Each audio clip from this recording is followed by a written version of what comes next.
everybody, I'm taking a break today from my Tad Williams The Witchwood Crown book today because I stumbled across this really fun week-long reading challenge called the BookTube-a-Thon, which their goal is really to just have fun, get people reading and have some fun challenges, and really about bringing the BookTube community together. And I thought it sounded like a really cool idea.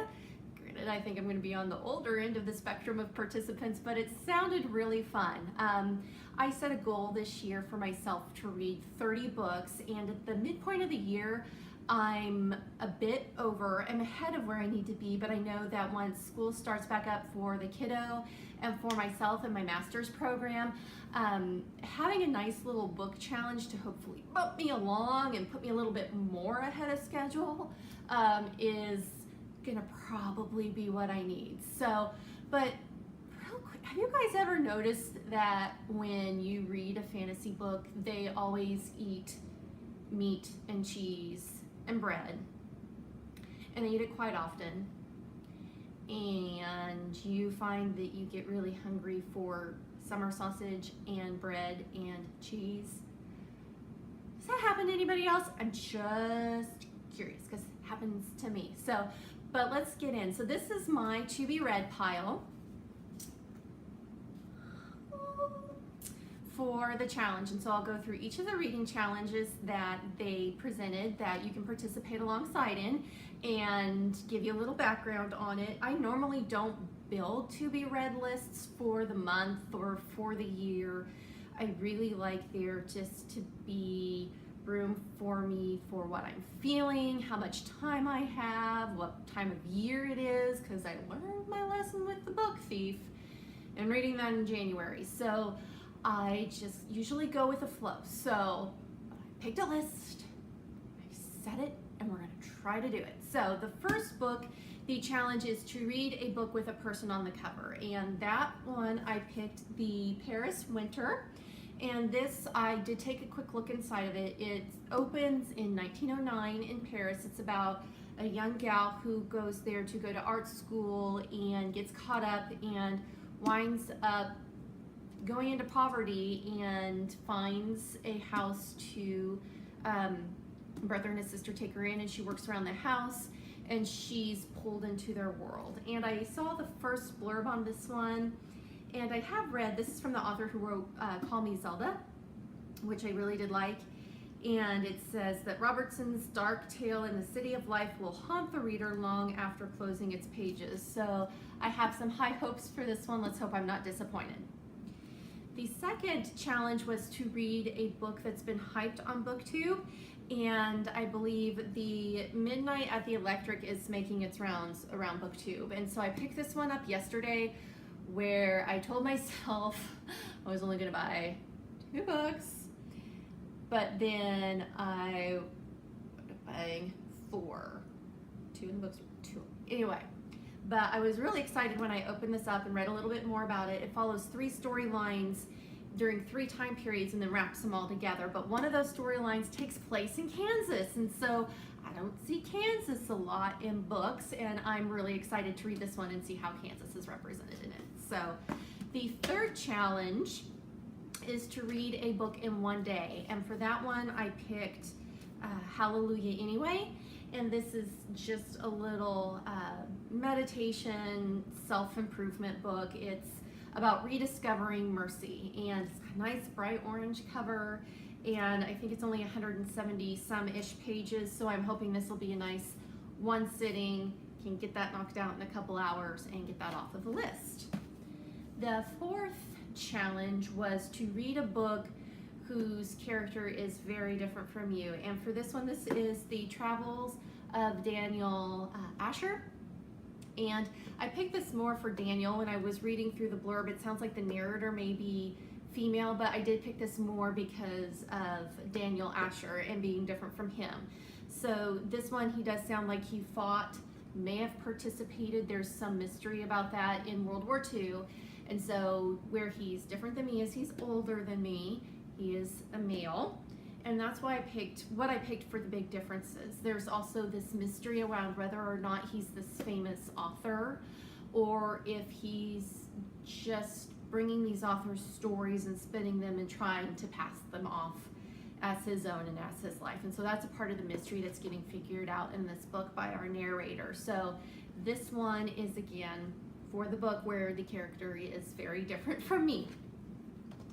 The fifth challenge is to read a book outdoors. And so towards the end of when the timing is for this challenge, I'm going to go back and visit some family. And since we'll be doing a lot and having a lot outdoors and I'll have the kiddo with me, I decided that I would bring out the Nicholas St. North and the Battle of the Nightmare King. And so this one will be one that we can read outdoors, and I can read with him, and we can both do some of this together. So that's going to be that book. But in all reality, this one I could probably knock out in a day too, maybe that Daniel Asher one. So that's going to be the book to read outdoors. The sixth challenge is to read a book that you bought because of the cover. And yes, I get sucked into this occasionally, where you buy a book because of its cover, even though we shouldn't judge a book based on its cover, but it did sound interesting. And so for this book, I picked out the Essex Serpent, and this is just a gorgeous cover. I actually also saw this one on YouTube by one of my favorite YouTubers, who is, I believe, from England, and I had it written down in a book that I'd like to go and check out, but hadn't looked too much for it here in the States, because with this YouTuber, it's Campbell, I believe, if you want to check her out. I have found that a lot of her books are published in England, and I've had to get a little creative and find some. I've got websites now, Jen, that I can go and get the books you recommend, because some of them sound wonderful, and I had been worried that this was the case, but this one is here in the States, and it's a story about a gal moves to Essex, and a New Year's Eve, a gentleman from the town dies, and there's a rumor that this Essex serpent is what caused the death.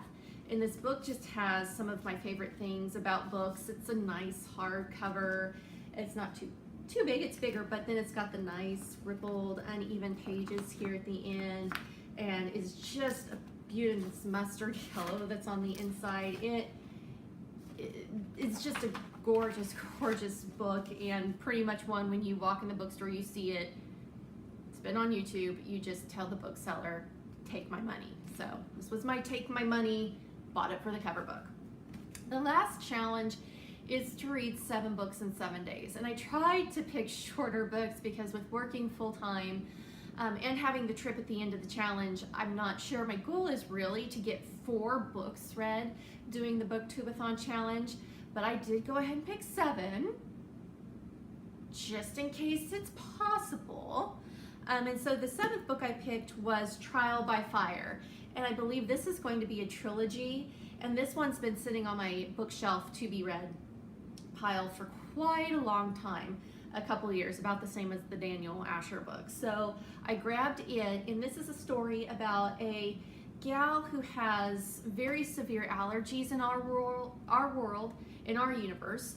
However, she gets transported to an alternate Salem, and there she finds she's a very powerful witch. So it was what was causing her grief in our universe is now one of her great powers. And I believe that, again, like I said, this is a trilogy, or going to be a trilogy, and decided it was about time for me to kick it off. I do have the 2nd book as well, and also it was a little bit of a shorter book, so that hopefully I can get a few of these knocked out in a week, because that's one of the goals. So those are my books for this BookTube-a-Thon challenge. So let's try to get everybody